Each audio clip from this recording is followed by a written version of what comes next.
Have you ever thought about, like, what if you could just skip death? Skip death. Yeah. Not in like a supernatural way like a vampire. What if science could do it for you? That's kind of what this film, You Forever, is all about. And it's actually like a really big deal at the Austin Short Film Festival this year. Oh, wow. It's nominated for Best International Film and Best Experimental Film. That's a really big deal. Yeah. And it is about cryonics. Have you ever heard of cryonics? I have. Because so cryonics is the idea that, like, right after you die, you can be like deep frozen. Right. And then, like, in the future, when science has figured everything out, they can like revive you and bring you back to life. Yeah, it's like that sci-fi dream of cheating death. Yeah, exactly. And like waking up in the future to like a whole new world. Yeah, no, it's so wild. That's awesome. So this film is about that. And it's really focused on this guy, Robert Ettinger. He's basically like the grandfather of cryonics. Okay.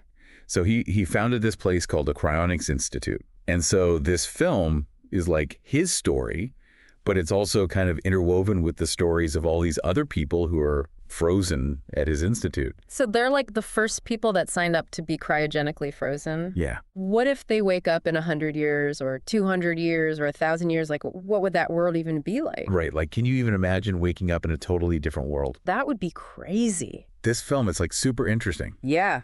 Because it's a documentary about cryonics, but it's also like a dark comedy. Okay, that's an interesting mix. Yeah, it's got kind of an unusual combination. But I guess that's what makes it experimental. Yeah. Finding that balance between humor and seriousness. Yeah. You know, that's the mark of like a really good filmmaker. I'm curious about the director, Brenda Kovrig. You were saying she was originally going to do like a broader documentary? Yeah, so she was like originally planning to make this whole documentary about life extension. But then she met Robert Ettinger and she like totally shifted her focus. Really? Yeah, she was like, I have to tell his story. That's interesting. Yeah. And I mean, I think it makes sense. Why do you think that is? He was almost 90 years old when they were filming. Oh, wow. And his health was like declining. Oh, so she felt that urgency to capture his story. She was probably thinking like, if I don't interview him now, Yeah. I might not get another chance. Yeah. So yeah, his perspective is super valuable. Exactly. Yeah. So I think that's probably why she like switched her focus. And it adds this whole other layer to the film. It's not just about cryonics in general. Right. It's also about this man's life and his Yeah. legacy and his hopes for the future. Yeah, and you know, his fear of death too. Right, because he's facing his own mortality. Exactly. And he's put so much faith in this idea of cryonics. So I was reading about the Cryonics Institute Okay. that he founded. Uh-huh. It sounds like something out of a sci-fi movie. It's this big building, Uh-huh. and they have all these like patients Okay. who are cryopreserved, Uh-huh. but they're not just like lying in beds or anything. Oh, really? They're like in these huge white tanks Oh, wow. that are full of liquid nitrogen. So they're like submerged in this liquid. Wow, that's a crazy visual. So you were saying that Robert Ettinger's family is cryopreserved there. Yeah, so his mom is there. His first wife is there, Uh-huh. and his second wife is there. So like a whole family reunion waiting to happen. I know. So the judges' notes for the film festival, Okay. they mentioned that the film uses animation to show what it's like to be cryopreserved, to show that experience of like suspended animation. Yeah, like what's going on in their minds. Yeah, and like, you know, the synopsis of the film said it was like a surrealist comedy. Maybe they're having these like crazy dreams Yeah. while they're frozen. Yeah, like maybe they're traveling through time. Yeah, or like floating in space. Yeah, That'd be awesome. that would be so cool. I love when documentaries use animation like that. Yeah, it can be so creative. It's a nice way to break up the talking heads Totally. and give you a different visual experience. Yeah. I'm curious about the actors who play the wives and the mom. Oh, yeah. You mentioned their names earlier. Yeah, so Deborah Grover plays the mom, Okay. Rhea. Right. And then Precious Chong plays Elaine, who is like the first wife. Mm-hmm.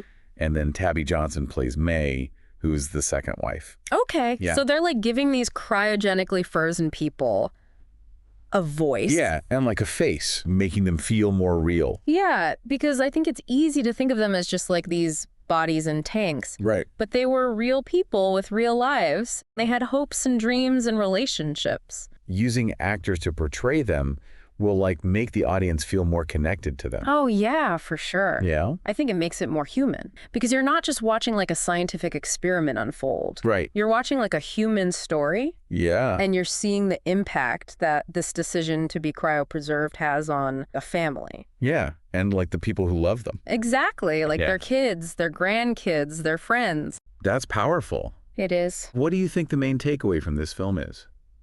I think it's like really making us think about what it means to live and to die. Yeah. And like what we're willing to do to like cheat death. Right. And like, what are the ethical implications of that? Yeah. Like, is it okay to try to live forever? Yeah. You know, what are the consequences of that? What is it that we're actually holding on to? Yeah. Like, are we holding on to life itself, or are we holding on to like our memories, Our relationships. Our experiences. Yeah. And like, is that enough? Yeah. Is that enough to like justify this whole cryopreservation thing? Yeah. It is a really deep question. It is. I think that's what this film does so well. And I think that's like the mark of a really good film Totally. that makes us question our own mortality and like what we would do if we had the chance to like kind of skip death. Yeah, And it's definitely a film that'll like stay with you long after you've seen it. absolutely. So if you're interested in like sci-fi or philosophy, Yeah. or just like thinking about like the big questions of life and death, then you should definitely check out this film. Definitely. It's called You Forever, and it's playing at the Austin Short Film Festival.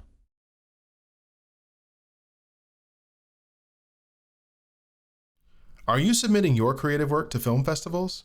There are small details that could potentially be the difference between getting selected or rejected on the film festival circuit. Hi, this is Michael Fair, and I've been a film festival director for more than 15 years. I've reviewed thousands of submissions. Would you like me to show you how to present your work in a way that every film festival director loves to see? You wouldn't believe how many submissions have incomplete information that negatively affects your chances of getting selected. Avoid common, costly mistakes that other filmmakers and screenwriters are making every day. Before you spend another dollar on submission fees, you should purchase the Film Festival Submitter's Handbook, now available on Amazon in paperback, ebook, and Kindle formats. Click on the link in the description of this video and order a couple of books today, one for yourself and another for a friend who is ready to start their film festival submissions journey. Thank you.